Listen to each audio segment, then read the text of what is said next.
Hello student, welcome to chemistry class. How are you? I hope all of you are very fine. Okay. Student, we are studying haloalkanes and haloarenes.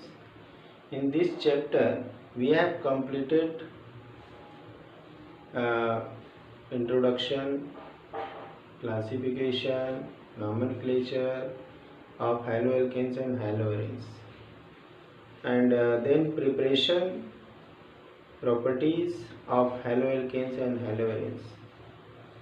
Now in this chapter you have to study about the stereochemistry or stereoisomerism. It is very important to know the stereoisomerism for the nucleophilic substitution reaction. Only stereoisomerism can help you to understand the nucleophilic substitution reaction. As you know that there are two types of nucleophilic substitution reaction. One is the SN1, another is the SN2. Before starting to know the mechanism of nucleophilic substitution, we will start the stereoisomerism and all those terminology used in this topic. We will study that, then we will understand the nucleophilic substitution reaction. बच्चों हमने chapter में जो है कि preparation, properties हैलोएल्केन्स के पढ़ लिए, हैलोएरेन्स के पढ़ लिए. अब इस चैप्टर का एक सबसे मुख्य पार्ट, मेन पार्ट जो है वो स्टीरियोआइसोमेरिज्म से रिलेटेड है, जिसमें हमें मैकेनिज्म ऑफ न्यूक्लियोफिलिक सब्स्टिट्यूशन पढ़ना है. अब न्यूक्लियोफिलिक सब्स्टिट्यूशन का मैकेनिज्म समझने के लिए पहले हमें स्टीरियोआइसोमेरिज्म भी समझना पड़ेगा, क्योंकि जब हम मैकेनिज्म को डिस्कस करेंगे आपसे तो उस समय कुछ ऐसे टर्म्स आएंगे, अगर हम उस टर्म्स को पहले ना जानते हो और उस समय जानेंगे तो कुछ नई चीज़ लगेगी और बात समझ में नहीं आएगी. लेकिन अगर हम किसी टर्म से पहले से फैमिलियर हैं, उस चीज़ को जान रहे हैं, तो अगला टर्म अपने आप समझ में आ जाएगा. क्योंकि देखिए हमारे लिए इम्पोर्टेंट क्या है, mechanism of SN1 and SN2 reaction. लेकिन उस मैकेनिज्म को समझने के लिए जो उसके अंदर टर्मिनोलॉजी आती है, उसको समझने के लिए हमें स्टीरियोआइसोमेरिज्म पढ़ना पड़ेगा. जब स्टीरियोआइसोमेरिज्म समझ में आ जाएगा तो वो चीज़ें बहुत आसान हो जाएंगी. ठीक है, तो स्टीरियोआइसोमेरिज्म है क्या? पहली बात,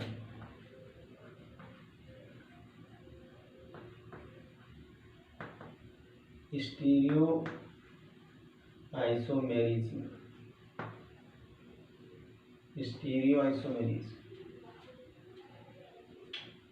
देखो, हम लोग जो है कि आइसोमेरिज्म क्या होता है, एक ऐसा इवेंट होता है जिसके अंदर जो है किसी भी कंपाउंड के मॉलिक्यूलर फार्मूला तो सेम होते हैं, मगर जो स्ट्रक्चरल फार्मूला होता है डिफरेंट होता है, जिसकी वजह से उनकी प्रॉपर्टी क्या होती है, डिफरेंट हो जाती है. ये तो हमारा हो गया आइसोमेरिज्म. अब आइसोमेरिज्म दो तरह के हैं. एक तो isomerism due to change in structure, तो उसको हम स्ट्रक्चरल आइसोमेरिज्म बोलते हैं. ठीक है, वो हमारा क्या है, स्ट्रक्चरल आइसोमेरिज्म. और दूसरा हमारा है स्टीरियो आइसोमेरिज्म. और स्टीरियो आइसोमेरिज्म क्या होता है, जो हमारा 3 डायमेंशनल स्पेस में अरेंजमेंट के कारण होता है. मॉलिक्यूलर फार्मूला सेम रहेगा, स्ट्रक्चरल फार्मूला सेम रहेगा, लेकिन जो मॉलिक्यूलर अरेंजमेंट है 3 डायमेंशन में वह डिफरेंट रहेगा. वो क्या होगा, वो डिफरेंट होगा.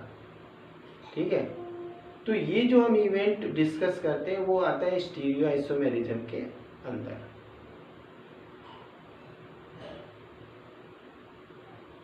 अब स्टीरियोआइसोमेरिज्म में दो पार्ट होते हैं, एक तो ज्योमेट्रिकल आइसोमेरिज्म होता है, एक ऑप्टिकल आइसोमेरिज्म होता है. ज्योमेट्रिकल आइसोमेरिज्म रिस्ट्रिक्टेड रोटेशन के कारण होता है, जहाँ पे मल्टीपल बॉन्ड होते हैं, वहाँ पे कार्बन कार्बन के बीच में जहाँ मल्टीपल बॉन्ड होते हैं वहाँ स्टीरियो आइसोमेरिज्म हमें मिलता है। Geometrical isomerism due to geometry. लेकिन optical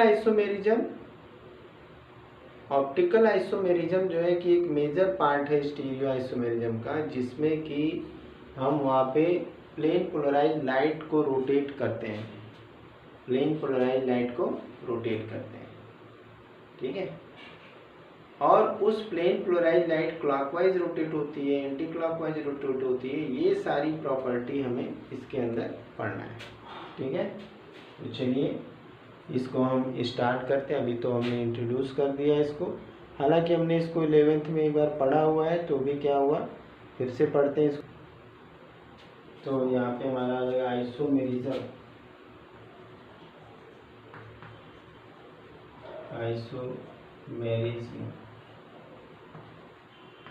shown by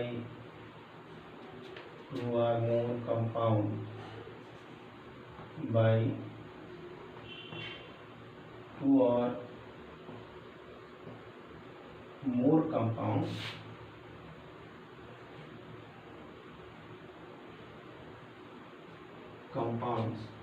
having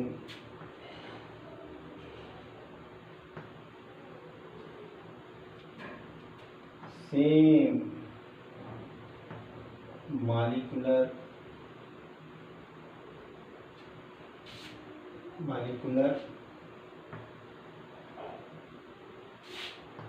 and structural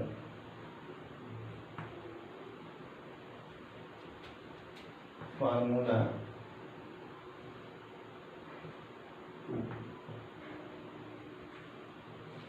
but have different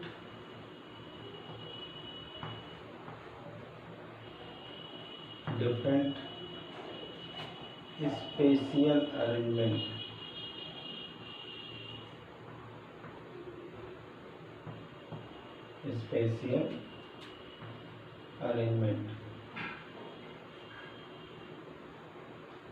spatial arrangement का मतलब हो गया 3 dimensional 3D arrangement.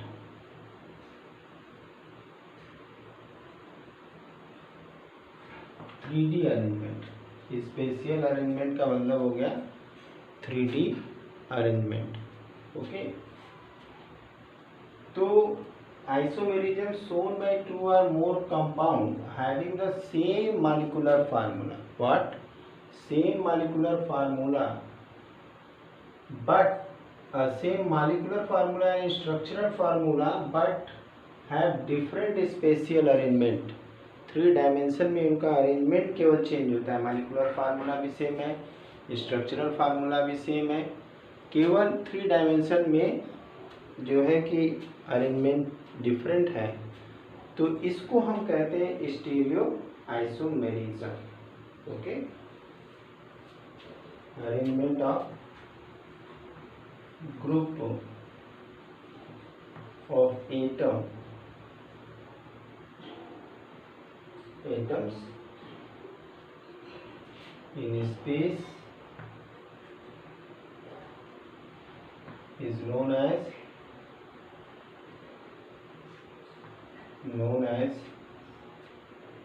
stereoisomerism।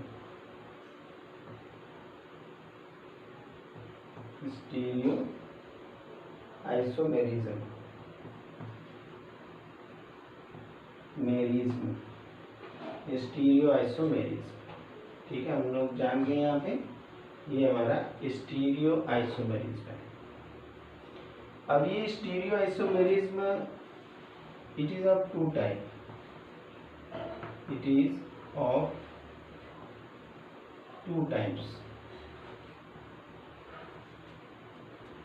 one is the geometrical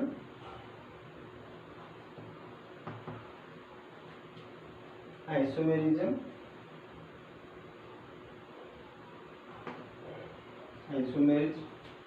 and second one is the optical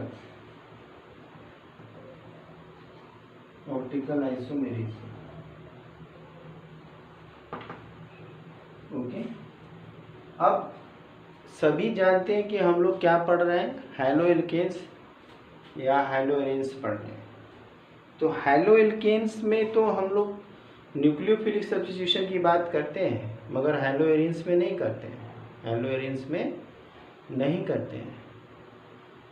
तो hello alkene जो है वहाँ पे कार्बन के पास 4 सिंगल बॉन्ड है। क्या है? 4 सिंगल बॉन्ड है। तो वहाँ ज्योमेट्रिकल आइसोमेरिज्म की बात नहीं करेंगे। तो इस पॉइंट में हम लोगों को फोकस करना है कहाँ? ऑप्टिकल आइसोमेरिज्म पे। तो इसको फोकस करने के लिए पहले जो छोटी छोटी चीज़ें हैं, जो टर्म्स हैं, उन टर्म्स को यहाँ पे हम यूज़ करेंगे, उसको हम जानेंगे।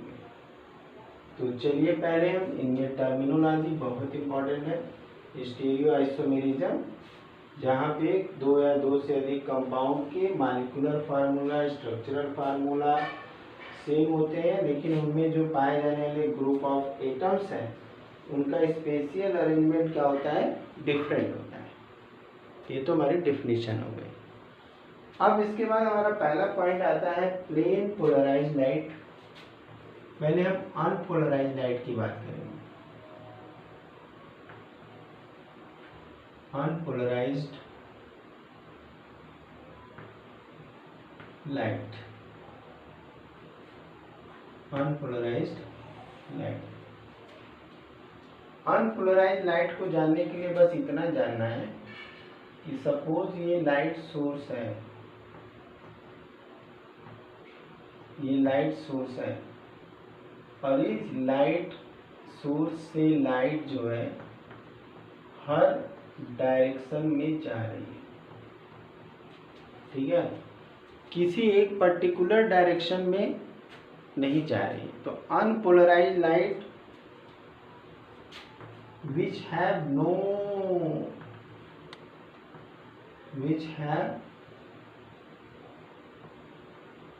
particular direction,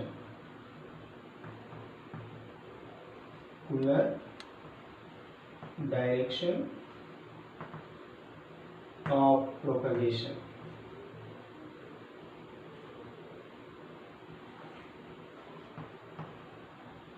ठीक है, इन अनपोलराइज्ड लाइट को किसी एक पर्टिकुलर डायरेक्शन में हम प्रोजेक्ट नहीं कर रहे हैं। जैसे हमारे घर में फ्लोरेसेंट ट्यूब है, एलईडी बल्ब है, हमारा जो कैंडल है, ये सब चीज़ें हम जब जलाते हैं तो ये सब चीज़ें हर डायरेक्शन में लाइट पूरे कमरे में फैल जाती है।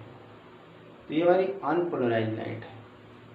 लेकिन अगर इसी लाइट को हम किसी पोलराइजर से पास करें तो वो लाइट एक पर्टिकुलर डायरेक्शन में जाती है और उसको हम प्लेन पोलराइज्ड लाइट कहते हैं। तो अगला टॉपिक हमारा हो गया plane polarised light. Plane polarised light, plane polarised light. ठीक है, which have a particular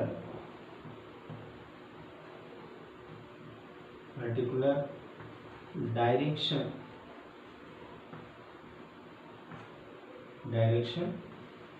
of propagation,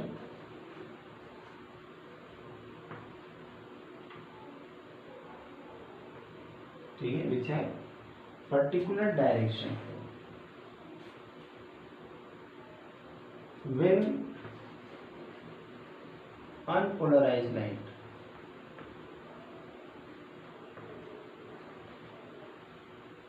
light is passed, when unpolarized light is passed through polariser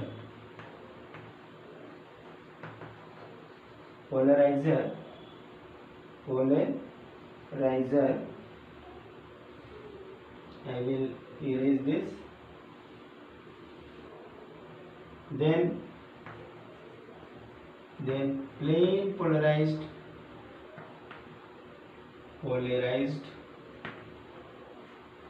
light is produced.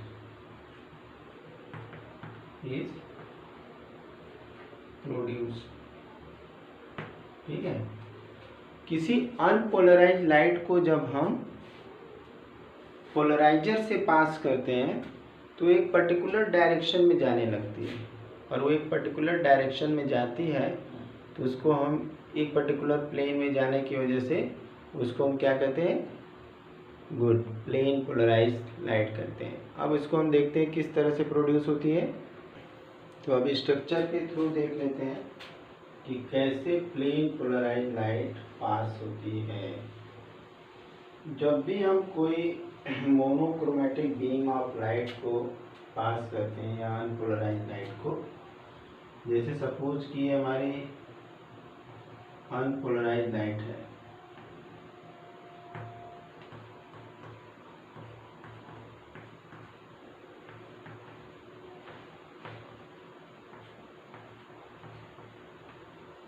अब ये इस लाइट को अगर हम एक निकोल प्रिज्म न मिले तो दो प्रिज्म को उल्टा करके, ये हमारा निकोल प्रिज्म है, निकोल प्रिज्म, ठीक है। ये हमारी है अनपोलराइज्ड लाइट,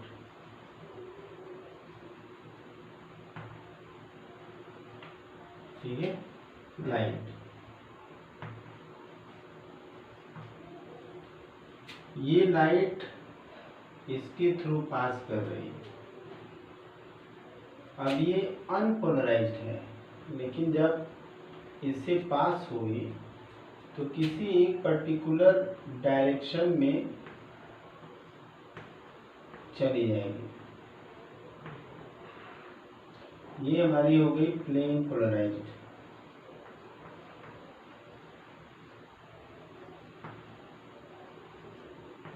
लाइट, ठीक है। ये हमारी क्या हो गई, प्लेन पोलराइज्ड लाइट हुई। जब हम अनपोलराइज्ड लाइट को निकोल प्रिज्म से पास करते हैं, किससे पास करते हैं, निकोल प्रिज्म, साइंटिस्ट के नाम पे निकोल प्रिज्म में पास करते हैं, ये unpolarised light plane polarised light में कन्वर्ट हो जाती है।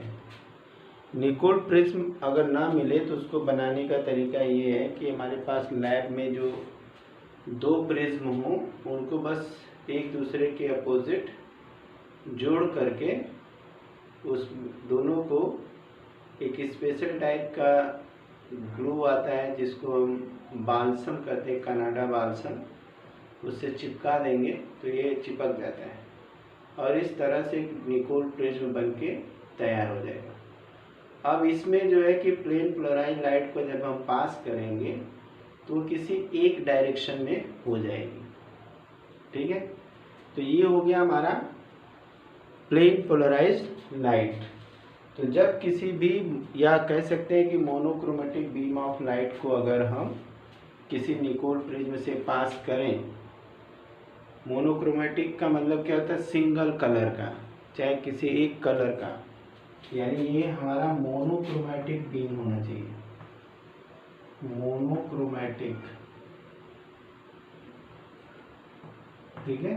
मोनोक्रोमेटिक का मतलब एक कलर होना चाहिए, सतरंगा नहीं होना चाहिए, एक कलर होना चाहिए। उस अनपोलराइज्ड लाइट को जब हम निकोल प्रिज्म से पास करेंगे तो हमारी प्लेन पोलराइज्ड लाइट बन जाएगी। तो ये हमारा हो गया all about the plane polarised light. तो ये बहुत ही इजी है। इसके बाद नेक्स्ट हमारा टॉपिक आता है, इसमें जो ऑप्टिकली एक्टिव सब्सटेंस, क्या है, optically active substance, optically active substance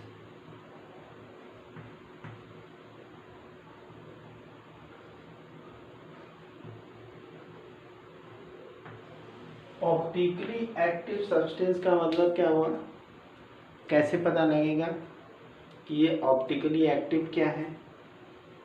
अरे बहुत सिंपल है, हम क्यों प्लेन पोलराइज लाइट को पढ़ रहे हैं, किसी भी ऑर्गेनिक कंपाउंड या हेलो एल्केन की बात कर रहे हैं तो ऐसा सॉल्यूशन, ऐसा सब्सटेंस जिसके सॉल्यूशन से अगर हम प्लेन पोलराइज लाइट को पास करें, प्लेन पोलराइज लाइट को अगर पास करें तो वो सॉल्यूशन अगर प्लेन पोलराइज लाइट को राइट या लेफ्ट साइड में रोटेट कर देता है, या कह सकते हैं कि क्लॉकवाइज या एंटी क्लॉकवाइज रोटेट करता है, तो वो ऑप्टिकली एक्टिव सब्सटेंस होता है। क्या होता है, ऑप्टिकली एक्टिव सब्सटेंस। ये तो हम लोग लाइट के माध्यम से पता कर लेते हैं, वैसे तो बहुत सारे क्राइटेरिया है ऑप्टिकली एक्टिव सब्सटेंस को पता करने के लिए। तो यहाँ पे क्या है कि जब इसी लाइट को हम यहाँ पर किसी ये ऑर्गेनिक सॉल्यूशन है, ऑर्गेनिक सब्सटेंस है,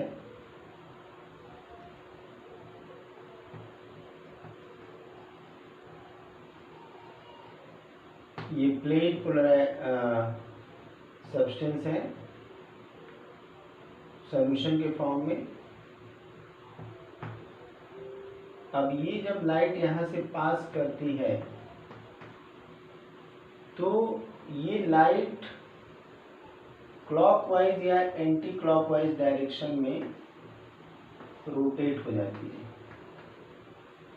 इस तरह से क्लॉकवाइज भी हो सकती है और एंटी क्लॉकवाइज भी हो सकती है, क्लॉकवाइज भी हो सकती है और एंटी क्लॉकवाइज। तो ऐसे जितने भी सब्सटेंस होते हैं जो प्लेन पोलराइज लाइट को रोटेट कर देते हैं लेफ्ट या राइट साइड में, तो वो हमारे क्या होते हैं, ऑप्टिकली एक्टिव सब्सटेंस होते हैं। ठीक है, जो हमने यहाँ पे दिखाया ये ऑप्टिकली एक्टिव सब्सटेंस है। Those compounds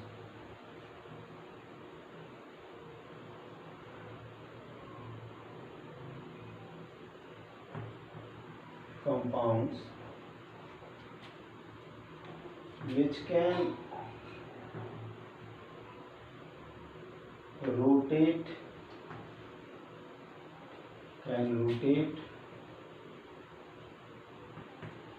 plane polarized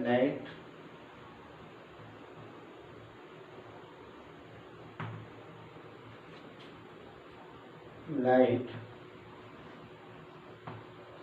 either on left side, यहाँ पे हम एंटी क्लॉकवाइज भी लिख सकते हैं,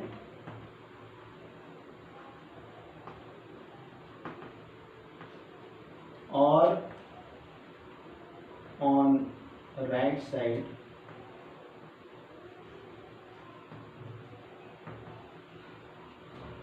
those compound which can rotate plane polarized light either on left side or on the right side are known as, on passing through it, passing through it, ऊपर लिख देते हैं, passing through it are known as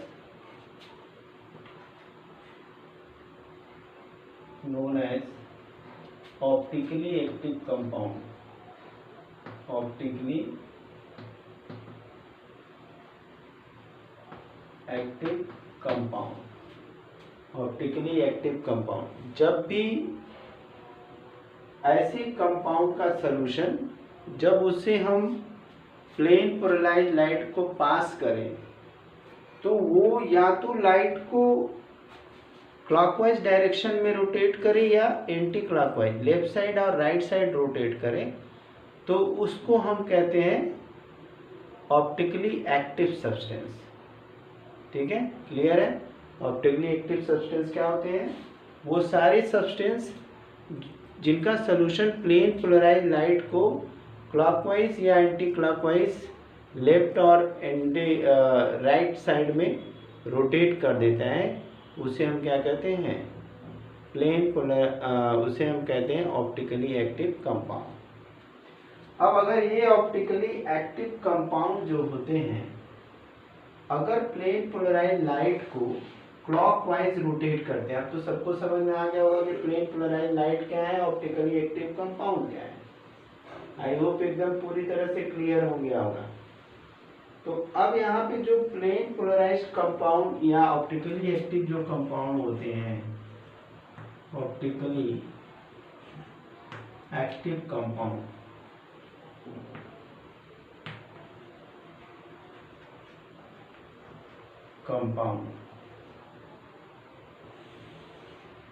ये 2 types के होते हैं, 2 types. First है dextro rotatory,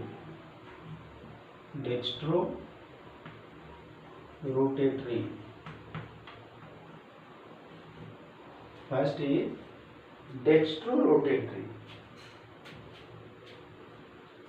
is dextro rotatory, and second one is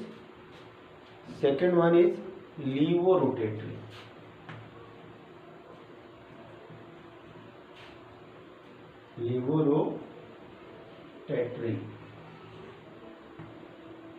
अब डेक्स्ट्रो रोटेटरी जो सब्सटेंस होते हैं वो प्लेन पोलराइज लाइट को क्लॉकवाइज रोटेट करते हैं, राइट साइड रोटेट करते हैं।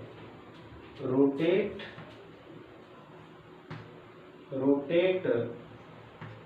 Plane polarise light, plane polarised light in clockwise direction,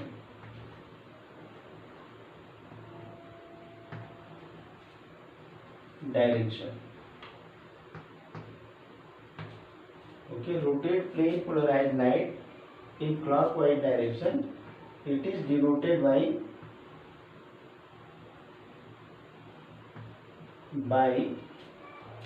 plus और D। ओके, तो ये हो गया हमारा डेक्स्ट्रो रोटेटरी। लीवो रोटेटरी क्या होता है? Rotate plane polarise light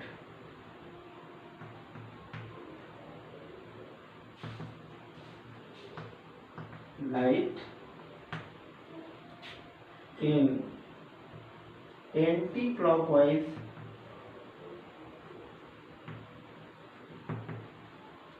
direction.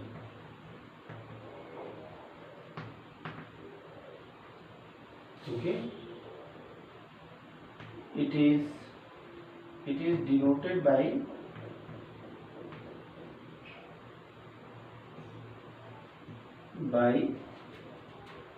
Minus और L, ओके। तो हमारा जो ऑप्टिकली एक्टिव कंपाउंड हो गए वो 2 तरह के हो गए रोटेशन के बेस पर। ठीक है, रोटेशन के बेस पे 2 हो गए, dextro rotatory and levo rotatory. Dextro rotatory rotate plane polarise light in clockwise direction. ये अगर प्लेन पोलराइज लाइट है तो इसको क्लॉकवाइज डायरेक्शन में रोटेट कर देते हैं। ठीक है, इसको हम प्लस या डी से डिनोट करते हैं। और जो हमारा लीवो रोटेटरी है ये प्लेन पोलराइज लाइट को एंटी क्लॉकवाइज डायरेक्शन में रोटेट करता है। क्या करता है? एंटी क्लॉकवाइज डायरेक्शन में रोटेट करता है, तो इसको हम लीवो रोटेटरी कहते हैं। अब जैसे कि हमारा जो ग्लूकोज है वो डेक्स्ट्रो रोटेटरी है, और जो हमारा फ्रुक्टोज है, फ्रुक्टोज वो क्या है, लीवोरोटेटरी। ठीक है, तो आई होप ये आज इतनी बात समझ में आ गई होगी। तो स्टूडेंट कल हम लोग जो है इसके आगे और भी बहुत सारी टर्मिनोलॉजी है उसको जानेंगे, फिर उसके बाद हम लोग SN1 SN2 रिएक्शन को देखेंगे। Thank you, have a nice day.